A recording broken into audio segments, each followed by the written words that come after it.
¿Qué tal? Muy buenas tardes, 13:45. Bienvenidos a Atlántico Noticias en este lunes 26 de octubre, un lunes en el que comprobamos cómo semana tras semana los países europeos superan sus propias cifras de récord de contagio de la COVID-19.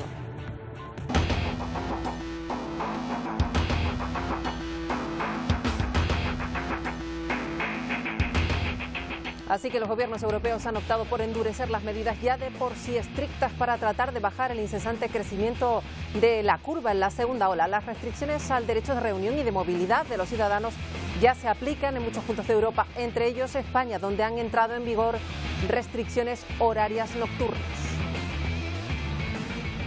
Y solo Canarias queda fuera de esta restricción nocturna porque la mejor situación de España en cuanto a la incidencia del virus se da aquí en Canarias, con 80 casos por cada 100.000 habitantes en los últimos 15 días. Pero no hay que confiarse para evitar esas medidas drásticas que ya decimos implantan, Miguel, en buena parte de Europa. Sí, por el momento Canarias se queda fuera de esa restricción de la movilidad nocturna debido a su baja incidencia, pero la península se suma a otros países de la Unión Europea que ya mantienen un toque de queda entre las 11 de la noche hasta las 6 de la mañana. Esta medida se puede sumar a otra hasta como reducir al 50% el aforo dentro de espacios cerrados o también limitar las reuniones a 6 personas. También otros países han ido mucho más allá, han limitado la movilidad dentro de sus regiones, como acaba de anunciar hace tan solo unos minutos. Aragón confina por completo toda la comunidad desde esta misma noche. Pues justo hoy había conferencia de presidentes, se ha hablado del estado de alarma, también del reparto de fondos europeos en esta situación tan excepcional. Así lo ha explicado el presidente de Canarias, Ángel Víctor Torres. Y apelo a la consideración de región ultraperiférica para un reparto, una distribución, más que reparto, una distribución justa de estos recursos en nuestros territorios, de los que ejecutemos nosotros y de lo que va a ejecutar el Gobierno central. Distribución justa en Canarias de los recursos de los fondos europeos. Y alrededor de 3.000 personas han llegado a Canarias en la última semana. Sigue el traslado de cayucos hasta los puertos y Cruz Roja en Arguineguín hoy ha trasladado a un grupo de inmigrantes que permanecían en las carpas. El último cayuco en llegar a Canarias ha sido localizado a pocas millas del sur de Tenerife. Hasta el puerto de los Cristianos fueron trasladados casi un centenar de personas. Y este barco, operado por Médicos Sin Fronteras, el Sea-Watch 4, lleva semanas sin poder realizar rescates como estos en el Mediterráneo. Ha quedado inmovilizado, según las autoridades italianas, por fallos burocráticos. Desde Médicos Sin Fronteras piden volver a los rescates de forma inmediata. Dicen que decenas de personas habrían fallecido ya por falta de ayuda directa. Hoy hablamos con ellos. Y otra noticia del día, el líder opositor en Venezuela, Leopoldo López, que ha salido del país, ha abandonado la residencia del embajador español en Caracas, en la que estaba desde abril del año pasado, después de participar en ese fallido levantamiento cívico-militar. Y López está en Madrid. Pocos detalles trascienden de cómo lo hizo. Solo se ha manifestado en redes sociales con esta foto en la que está abrazando su familia en casa de sus padres. Y esto ha abierto un conflicto diplomático entre España y Venezuela, que aún no se sabe cómo va a terminar. Itziar Pérez, cuéntanos. Así es, un conflicto que ha dado de sí un cruce de comunicados y acusaciones entre el gobierno venezolano y el español. Por un lado, el venezolano acusa al español de participar en la fuga ilegal de un detenido peligroso, al menos así lo denominan, y por otro lado el español acusa al venezolano de realizar tanto detenciones como registros ilegales a 2 funcionarios de la embajada española en Caracas. Pues luego lo veremos, más cuestiones que abordamos hoy en Atlántico Noticias. En esta situación de pandemia hemos visto como muchas empresas se reinventan. En Austria, quienes trabajan como mensajeros y se mueven en bicicleta por Viena, en vez de llevar paquetes de comida a domicilio, llevan test PCR a casa para quienes se crean tener síntomas de la COVID-19. Y en México se preparan para la celebración del Día de los Muertos el 1 y 2 de noviembre. La venta de flores aumenta, también los elementos decorativos de esta fiesta, que es patrimonio cultural inmaterial de la humanidad. Y un espectáculo natural para privilegiados se pudo ver en Finlandia. Fue este domingo, grandes franjas verdes, blancas, moradas que brillaron durante esa noche. Luego lo vemos con más detalle.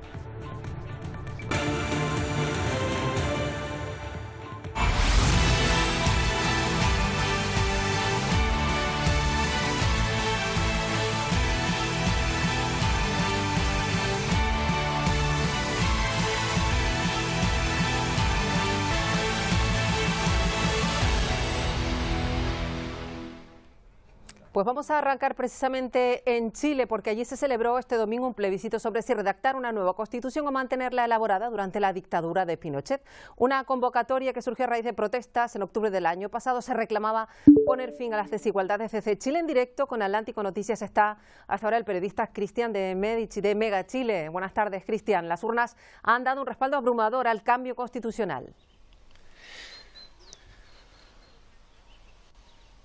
¿Cómo estás, Marta? Muy buenas tardes. Como tú lo decías, fue un plebiscito histórico y que evidentemente quedó plasmado en las urnas con la gran asistencia de personas quienes desde muy temprano comenzaron a llegar a eso de las 8 de la mañana, hora local acá, a todas las urnas que se ubicaban a lo largo de nuestro país para efectivamente dar su voto con respecto a si estaban o no de acuerdo en realizar una nueva constitución y también definir cuál es el mecanismo que precisamente va a ser el encargado de llevar a cabo esta labor a contar de los próximos meses. En esa línea repasemos un poco qué fueron las cifras que dejó ayer esta votación histórica, con un total de 44.790 mesas que fueron escrutadas a lo largo de todo Chile y que esto corresponde básicamente al 99,72%.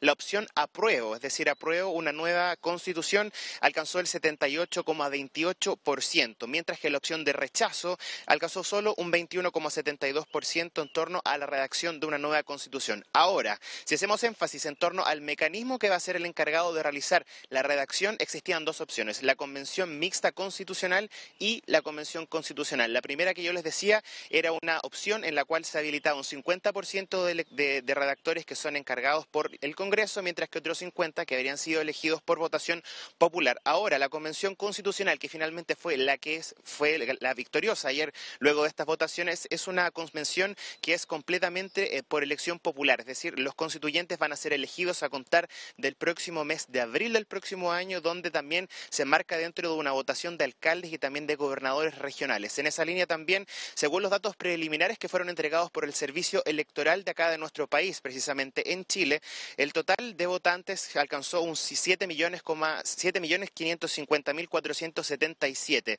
de un total de 14.855.000 aproximados que se encontraban habilitados para sufragar. Esto en términos simples fue una participación que rondó el 50,83%. Hay que recalcar esto, sumamente importante. Es sin duda la votación más concurrida, más numerosa que se ha tenido desde el retorno de la democracia y de incluso hace 8 años cuando el voto acá dejó de ser obligatorio.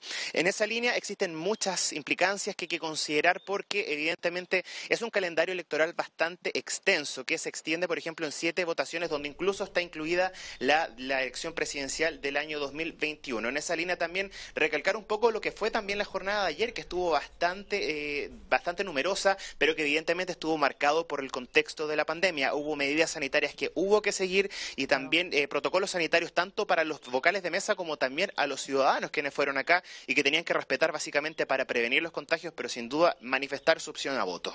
Bueno, pues pendientes de lo que ocurra a partir de ahora. Gracias por la crónica, compañero. Buenas tardes desde Canarias. Que estén muy bien, buenas tardes.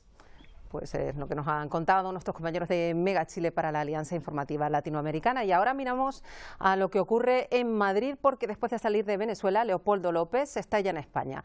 Van a ver la imagen del reencuentro, es una fotografía con su mujer, con Lilian Tintori, y sus hijos. Estaban en Madrid desde hace más de un año. Algunas de las hipótesis que se barajan dicen que podría encontrarse ahora en el domicilio de su padre, que está en el barrio de Salamanca. Además, está previsto que esta misma semana dé una rueda de prensa. Y esto después de abandonar discretamente la embajada española en Caracas. El opositor al gobierno venezolano por ahora solo ha hecho declaraciones y vía redes sociales, ¿verdad?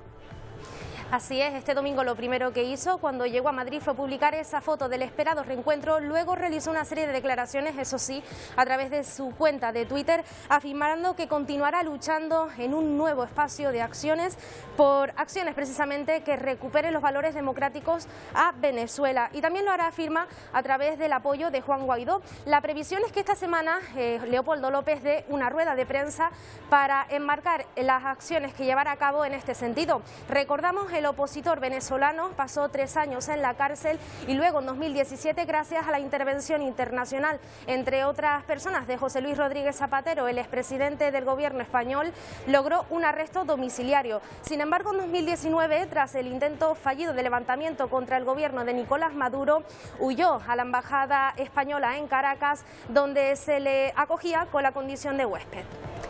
Y esta salida de Leopoldo López Iciar ha creado algo parecido a un conflicto diplomático entre el gobierno venezolano y nuestro país. Sí, como comentábamos al principio, un conflicto que ha dado de sí un cruce de comunicados y acusaciones entre el gobierno venezolano y el español. Por un lado, el ministro Arreaza, en un comunicado del gobierno venezolano, aseguraba que el gobierno de España había participado en la huida ilegal, aseguraban, de un delincuente peligroso, y además ponían en tela de juicio la legalidad de la entrada de Leopoldo López en nuestras fronteras. Por otra parte, el Ministerio de Asuntos Exteriores del gobierno español aseguraba que la salida de López se hizo con total libertad y voluntariedad por parte del opositor venezolano, y además denunció las detenciones y registros ilegales a 2 funcionarios de la embajada española en Caracas. Seguiremos atentos a cualquier comparecencia de López y ahora miramos a lo que ocurre en España, donde ha arrancado la semana con esa resaca de la aprobación del nuevo estado de alarma. Ya saben, se ha hablado sobre esto también en la conferencia de presidentes. Silvia Mascareño. Sí, un día después de que se decretara ese estado de alarma que deja con toque de queda a toda España menos a Canarias, las comunidades autónomas comienzan a anunciar nuevas restricciones. Las primeras, Aragón y Asturias, que cierran perimetralmente sus territorios. También Cataluña está sopesando la posibilidad de confinamiento total domiciliario, pero solo los fines de semana, y aquí en Madrid entran en vigor confinamiento en 32 áreas básicas de salud, mientras, como decías, se ha celebrado aquí en Madrid la conferencia de presidentes telemática, que nos deja 2 grandes titulares. El primero, que mañana el Consejo de Ministros aprobará el proyecto de presupuestos generales del Estado para el año que viene, y que adelantarán en esas cuentas 27.000 millones de euros de fondos europeos. Y el segundo gran titular es que el 50% de esos fondos estará gestionado directamente por las comunidades autónomas. El presidente del Gobierno canario, Ángel Víctor Torres, pide un reparto justo de esos fondos y que se nos tenga en cuenta que somos una región ultraperiférica. Y apelo a la consideración de región ultraperiférica para un reparto, una distribución, más que reparto, una distribución justa de estos recursos en nuestros territorios, de los que ejecutemos nosotros y de lo que va a ejecutar el Gobierno central. Distribución justa en Canarias de los recursos de los fondos europeos. El presidente Sánchez les ha anunciado que en torno al 50% de los proyectos que conforman, que van a conformar, y también de los fondos que van a conformar este plan de España Puede, van a ser ejecutados por las comunidades autónomas, por todas las comunidades autónomas y también por las entidades locales. Pues para frenar el incremento de contagios en España, el Gobierno decretó ayer, ya saben, ese estado de alarma del que hemos hablado, Miguel, pero con diferencias para Canarias. Sí, mientras que en la península se instauró un toque de queda desde las 11 de la noche hasta las 6 de la mañana, en principio Canarias se libra de esta medida debido a su baja incidencia, pero Pedro Sánchez asegura que no hay que bajar la guardia para seguir luchando contra la COVID-19. El Gobierno aprobó este estado de alarma y supone vía libre a las comunidades autónomas para que adopten las medidas que consideren necesarias para doblegar la curva de esta pandemia. Podrán adoptar medidas como la reducción del aforo en espacios cerrados del 50%, limitar las reuniones a 6 personas o también reducir la movilidad entre regiones, como acaba de anunciar la Comunidad de Aragón. Confina toda la comunidad desde esta misma noche, no se podrá entrar ni salir sin causa justificada. Esto lo están haciendo muchos países de la Unión Europea como Reino Unido, Bélgica, Francia, Alemania o República Checa para evitar un nuevo confinamiento que siga hundiendo las economías de la Unión Europea. Se ha hecho también en Italia estas medidas para tratar de doblegar la curva. No ha sentado nada bien, por ejemplo, en Italia, precisamente a los comerciantes, ¿no? No, y por eso llevan manifestándose después de 3 días de cierres continuados. ¡Libertad! ¡Libertad! ¡Libertad! ¡Libertad! Con ese lema, libertad, libertad, miles de ciudadanos salieron a la calle para protestar en contra de las restricciones del gobierno italiano. Desde este fin de semana, además del toque de queda nocturno, la restauración en algunas regiones del país deben cerrar a las 6 de la tarde. Según los comerciantes, esto provocará pérdidas millonarias. Pero el primer ministro italiano ha asegurado que su gobierno tomará las medidas que considere necesarias para frenar la expansión del virus y evitar un nuevo confinamiento que afecte a la economía del país. Gestionar la pandemia significa permitir que nuestro sistema médico dé una respuesta eficiente, garantizando la recuperación y hospitalizaciones adecuadas a todos los ciudadanos. Significa evitar un segundo cierre total, como el que tuvimos en primavera. El país no se lo puede permitir.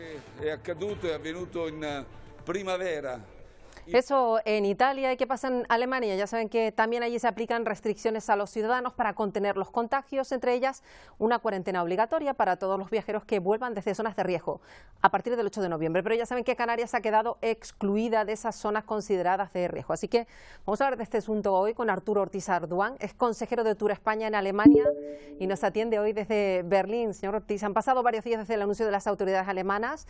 ¿Qué efecto directo está teniendo en los posibles viajeros hacia Canarias? Muy buenas tardes. El efecto ha sido inmediato, por un lado en los turoperadores que han salido en tromba con ofertas para la temporada de invierno, que en principio la daban un poco por perdida, con anuncios de las compañías aéreas alemanas vacacionales como Eurowings o Condor, de programaciones de vuelos para el invierno, que en principio tampoco contaban con ellos, y un aumento de la demanda relativamente rápido, considerando que solo han pasado días el efecto del levantamiento de estas medidas desde el sábado, y un poco se puede decir que cuando una puerta se cierra, otra se abre, porque los destinos mediterráneos, los que no estaban ya cerrados para el mercado alemán, se están ahora cerrando, como es el caso de Malta o de gran parte de Italia, y se abre lo que es el principal destino de invierno para los alemanes, que es Canarias, con lo cual la sensación es de mucho optimismo y con unas esperanzas puestas en la temporada muy alta realmente. Pero pese a todo hay que tener en cuenta que este escenario nunca visto pues es extremadamente inestable y hay que estar pendiente de lo que ocurra en Alemania y en los mercados como el canario, donde tienen que venir, ¿no? Correcto. Las restricciones, lo más importante de este efecto es que los turistas pueden hacer sus vacaciones sin tener que someterse a una cuarentena, a un test al regreso. Ahora mismo es un test y lo que tarden en darte el resultado, 1, 2, 3 días. A partir del 8 de noviembre, como muy bien habéis indicado, es cuarentena obligatoria de 10 días, que se puede reducir a 5 haciéndote un test al 5.º día.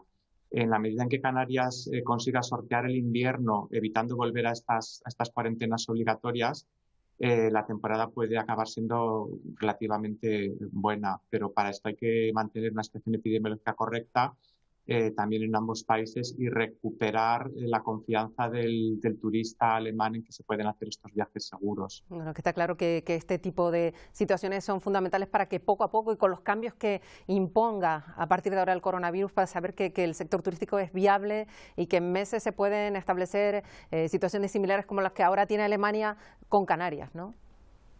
Sí, los corredores en los que seguimos trabajando para que se establezcan plenamente parten no precisamente de la situación que tiene ahora Canarias, que no tiene una cuarentena, sino que estarían precisamente diseñados para cuando hay cuarentenas y hay que evitarlas, garantizando por otro lado las condiciones sanitarias de los que viajan y de los residentes.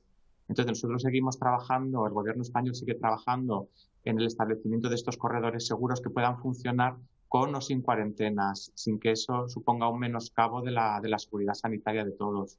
Está claro que eso que ha nombrado, señor Ortiz, eso de la seguridad sanitaria va a ser clave a partir de ahora en la reactivación del mercado turístico en general. Esa debe ser la clave para empezar a remontar este mercado, ¿no?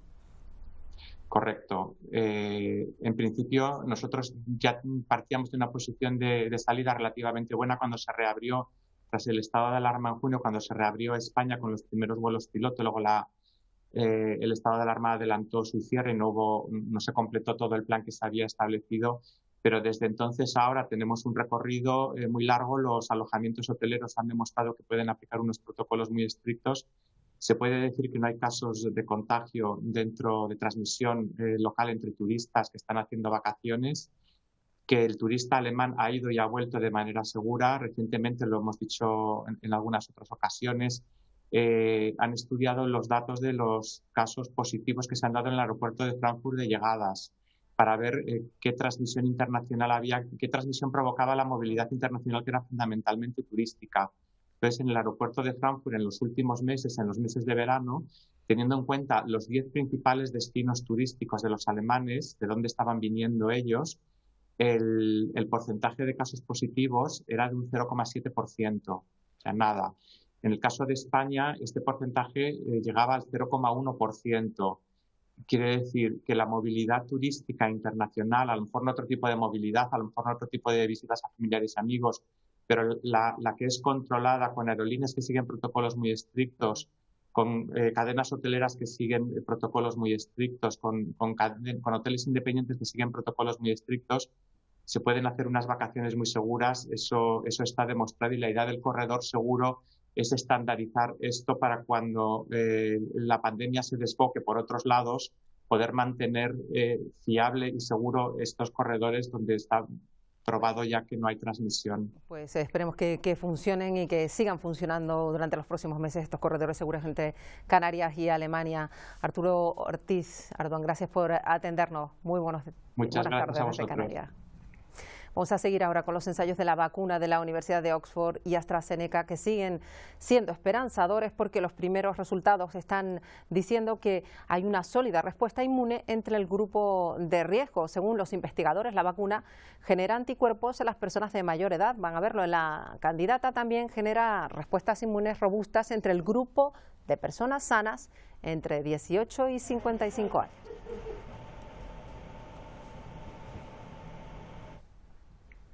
Trabajan como mensajeros y se mueven en bicicleta por la ciudad de Viena, en Austria, pero en vez de llevar paquetes o comida a domicilio, están llevando test PCR casa por casa para quienes crean tener síntomas, pues puedan hacerse la prueba en casa. Mensajeros en bicicleta llevan pruebas PCR basadas en gárgaras y hechas a domicilio. Es el sistema de detección de COVID-19 que está usando Viena.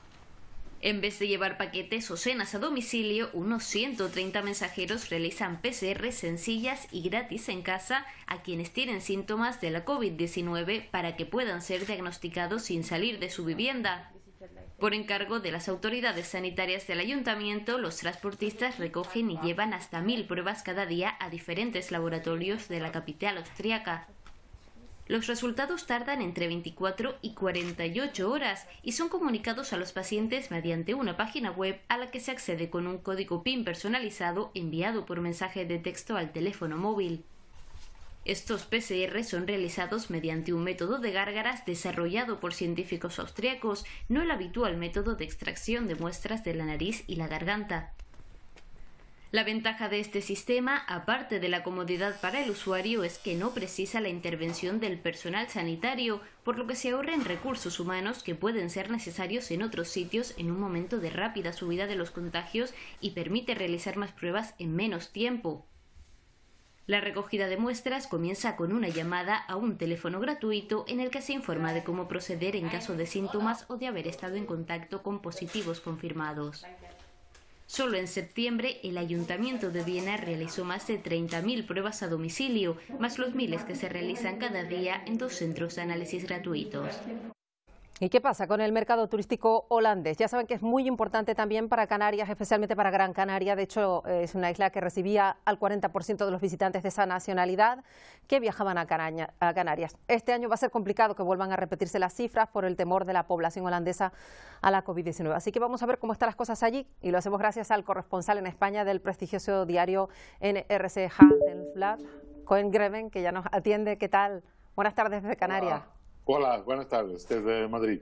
Pues ha estado hace poquito tiempo aquí en Canarias, viendo cómo se vive el archipiélago en medio de la pandemia. ¿Qué ha contado a los lectores holandeses? Yo estuve la semana pasada en Gran Canaria y en Tenerife. He contado varias historias, uno de los migrantes que vienen de África y otra del turismo o de gran esperanza de recuperar este año el turismo del invierno y el gran incertidumbre de las Canarias. Claro, porque el turista holandés en este momento está sometido a lo que le marca su gobierno, ¿verdad, Koen? Porque están recomendando directamente no moverse de casa y eso, claro, tiene una gran influencia en la decisión de viaje.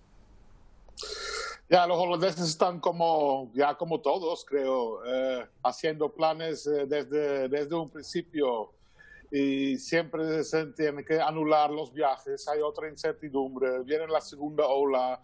Entonces ya llega un momento que la gente ya no van a planificar más, ya no van a pensar más en vacaciones y vivir casi un día por día. Y el holandés no es así. Normalmente se planifican las vacaciones un medio año antes y tiene todo listo para el invierno.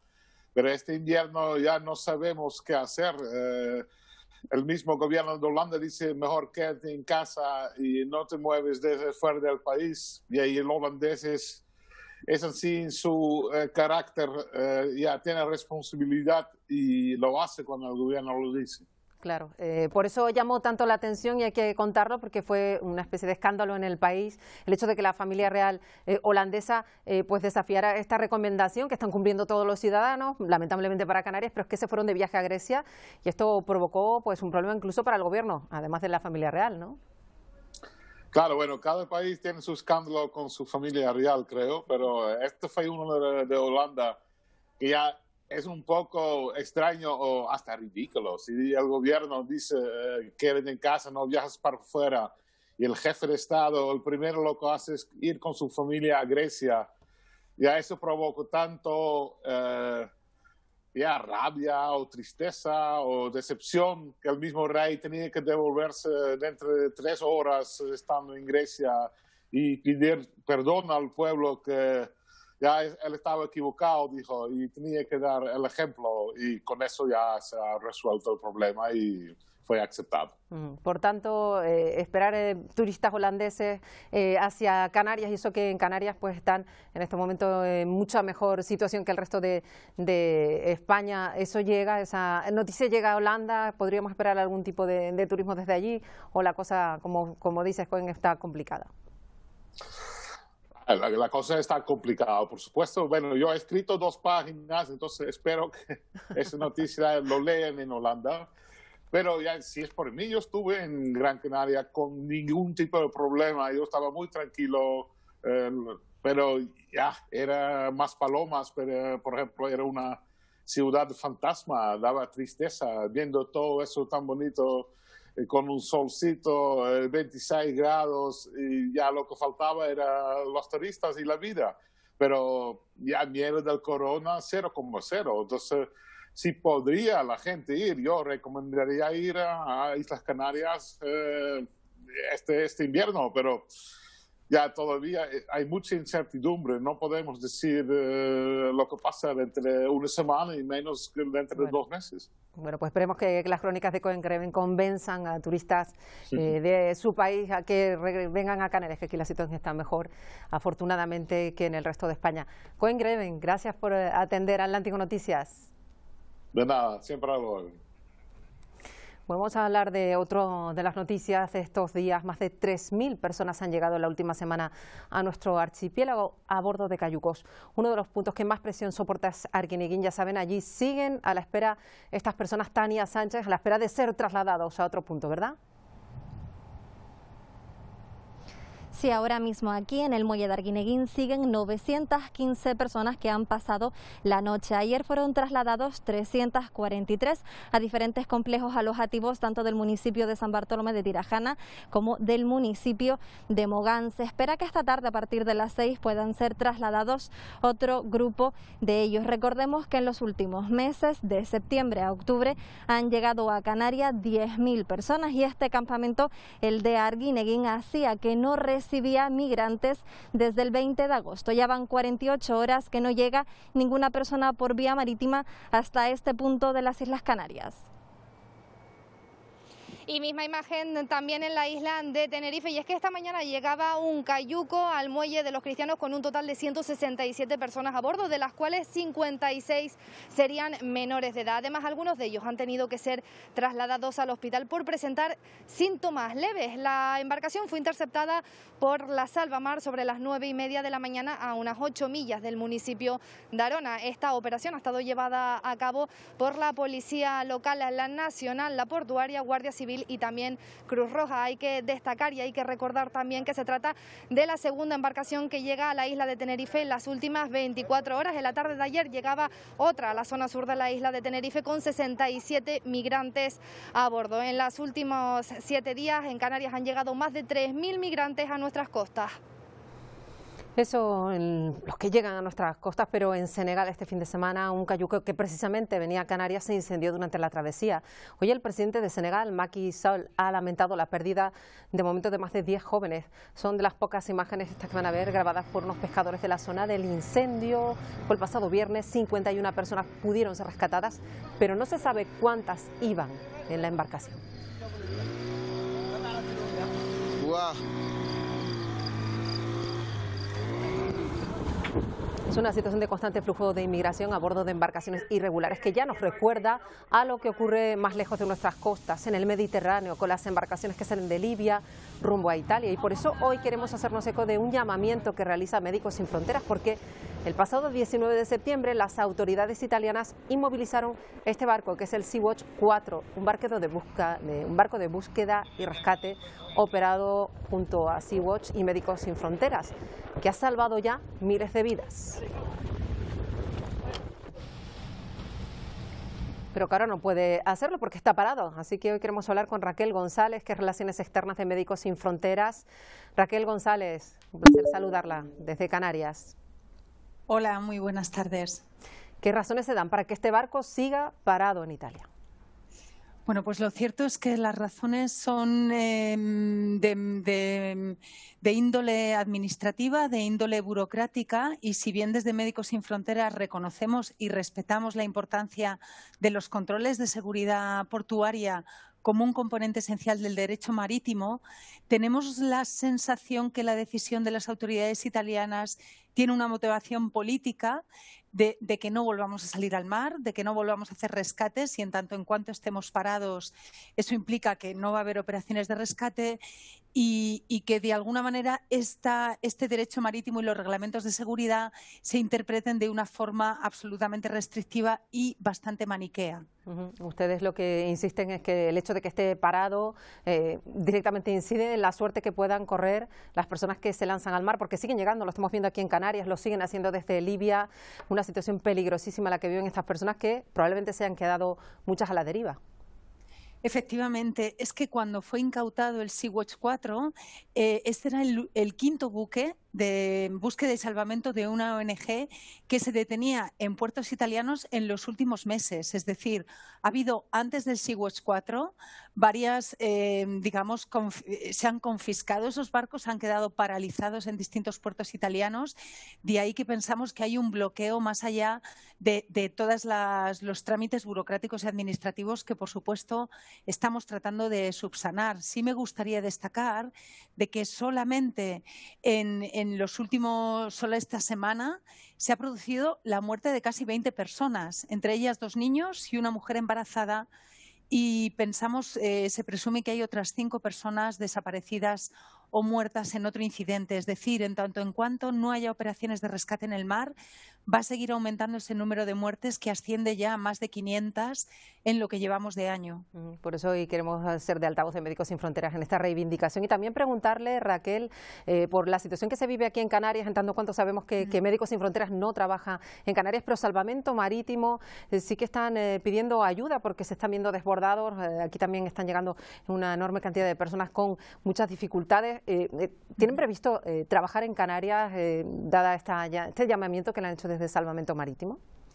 Efectivamente, hemos visto cómo estos últimos meses el número de personas que ha llegado a las islas ha aumentado en una proporción muy importante. Creo que las cifras están en cerca de 9.000 personas.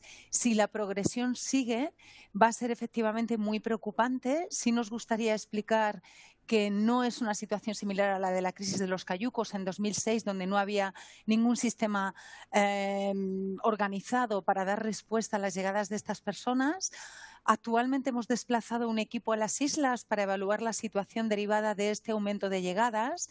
Vamos a identificar posibles necesidades en el sistema de atención humanitaria y vamos a ver si realmente pues tiene sentido que podamos dar ese apoyo humanitario o ya está suficientemente cubierto por el resto de organizaciones y también las administraciones públicas que están allí. En todo caso, es una situación que nos preocupa y que estamos, como digo, monitoreando hasta tomar una decisión. Pues Raquel González, como decimos, hacemos eco de ese llamamiento de Médicos Sin Fronteras que exigen la liberación de ese barco del Sea-Watch 4. Gracias por atendernos un día más. Gracias a vosotros. Buenas tardes. Y la actualidad ya viene cargada con muchísimas noticias. Isiar, ¿en qué estamos trabajando ya para el Telenoticias 1, que empieza en nada? Pues hoy en redacción estamos muy pendientes del juicio por el asesinato de Lionel Carrillo. Recordarán hace 3 años un preso que salió de permiso y fue tiroteado en plena calle y a plena luz del día. Iremos al Teide debido a que allí se celebra un desafío, un reto solo apto para personas valientes, en este caso pacientes de ELA, que deberán subir al pico, eso sí, nada más ni nada menos que desde la playa del Socorro en Los Realejos. Iremos a otra playa, esta está clausurada, es en Barlovento, las piscinas naturales de La Fajana, debido a que el ayuntamiento ha reconocido que apenas tiene medios para hacer frente al control de las medidas de seguridad y también de aforo. Eso sí, podrán darse un chapuzón tanto los festivos como los fines de semana.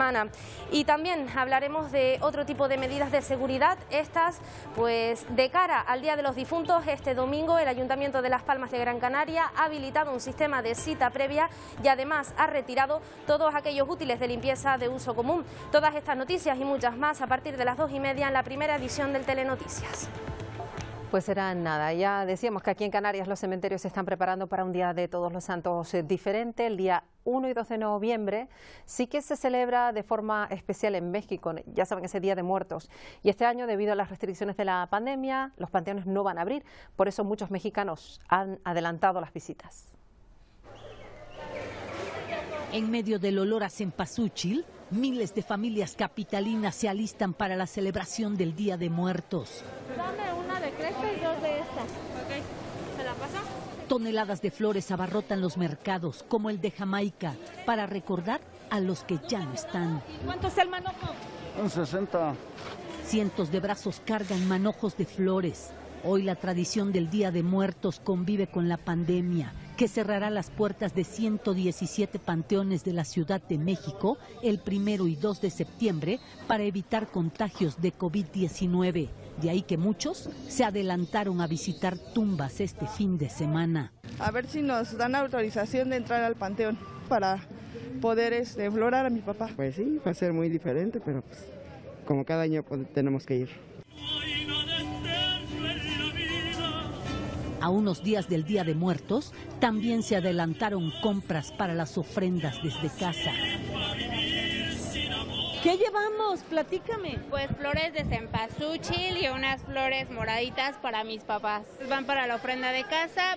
Esperamos hacer como una ofrenda un poco más grande. Les ponemos sus flores, lo que más les gusta. Para los comerciantes, las ventas tampoco son igual por la pandemia. Más o menos ha caído como un 40%. Y es que en México el Día de Muertos, a pesar del dolor a flor de piel, es una celebración donde se ríe de la muerte. Otra tradición vinculada a esta fecha, los actos de Halloween en Estados Unidos comienzan, pese a las restricciones, y la tradición marca una particular recepción en la Casa Blanca, así que Donald Trump y Melania recibieron a cientos de niños disfrazados. En esta ocasión pues fueron gratamente sorprendidos por estos 2 niños que pues estaban disfrazados de la pareja presidencial, así que el matrimonio no dudó en sacarse una foto con ellos. Este año el acto se ha celebrado con estricto protocolo sanitario.